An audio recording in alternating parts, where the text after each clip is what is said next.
Shah news में आपका इस्तकबाल है। ताज़ा तरीन खबरों के लिए देखते रहिए शाह न्यूज। గతంలో ఒకసారి కొడంగల్కు పాత మహబూబ్నగర్ జిల్లాకు సీఎం గారు వచ్చిన అభివృద్ధి కార్యక్రమాల్లో పాలు పంచుకోవడానికి మొట్టమొదటిసారి పాత మహబూబ్నగర్ జిల్లా జడ్చర్ల కాన్స్టిట్యూన్సీలో దాదాపు 133 కోట్లు ఇవాళ టెండర్ పూర్తయి ఇంకొక 20 కోట్లు అదనమైతే 153 కోట్లతో ఇవాళ టెండర్లు పూర్తి చేసుకుని ఎక్కడికక్కడ మిషన్లు కూడా దించి పనులు ప్రారంభించి చెప్పిన మాట ప్రకారం రావడం జరిగింది। ఇవన్నీ కూడా మొదటి 3 మాసాలు మీకు తెలుసు। మేము అధికారంలో రాగానే 6 గ్యారెంటీలతో పాటు ఒకటి మహిళలకు ఉచిత బస్సు మొదటి 2 రోజుల్లోనే చేశాం।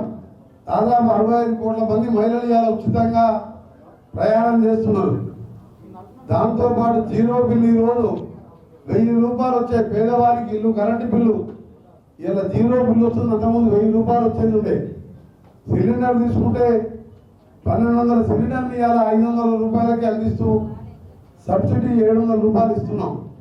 ఇందిరమ్మ ఇళ్ళకు కూడా పునాదులు వేసి నేను ఇన్ఛార్జిగా మినిస్టర్గా ఖమ్మం జిల్లాలో ఈరోజు భద్రాచలం శ్రీరాముని పాదాల దగ్గర శంకుస్థాపన చేసుకొని త్వరలోనే మీ ఎమ్మెల్యేల ద్వారా అర్హులైన పేదవాళ్ళందరినీ కూడా 5 లక్షల రూపాయలతో ఇల్లు కట్టించే కార్యక్రమం।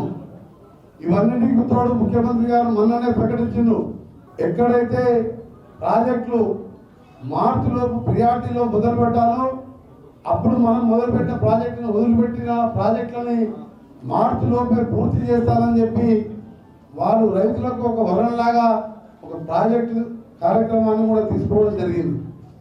కొల్లాపూర్, అలంపూర్, దేవరగద్ద, భక్తల్, గద్వాల్, అలాగే మన వనపర్తి, మహబూబ్నగర్ రూరల్, అచ్చంపేట, ఎక్కపడ్డ ప్రాంతాల్లో డబల్ రోడ్లకు వెళ్ళి ముఖ్యమంత్రి గారితో ఎక్కువ నిధులు తీసుకొచ్చైనా సరే మహబూబ్నగర్ జిల్లాని నా డిపార్ట్మెంట్ పరంగా డెవలప్ చేస్తామని అందుకనే బైపాస్ రోడ్ కూడా జడ్చర్ల భూత్పూర్కి వెళ్ళి సపరేట్ టౌన్ అవతలకి వెళ్ళి కూడా బైపాస్ చేయాలని మన ముఖ్యమంత్రి గారు నేషనల్ హైవే అధికారులు హైదరాబాద్కి వచ్చినప్పుడు దాని మీద రివ్యూ చేయడం జరిగింది।